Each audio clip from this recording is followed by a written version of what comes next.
basically lead magnet is a tool.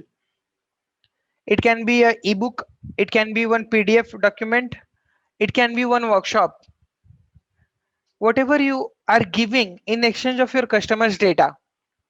Which data? Name, email, phone number. So if you're giving something, it can be ebook, it can be a video, it can be a webinar, or it can be a small workshop as well. Like for me, this workshop is my lead, 499 rupees lead. And why am I charging 499 rupees?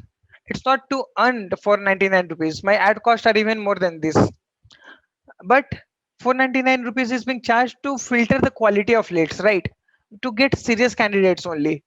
So the more you charge, let's say if you're charging something, you are getting serious lead magnets. That is one strategy.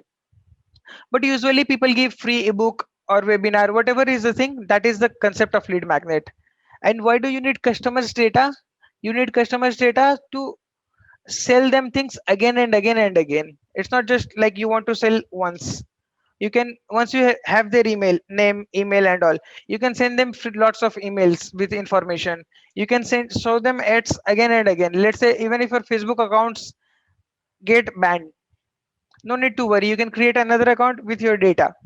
You can show your ads in Google Ads. But definitely you should keep on collecting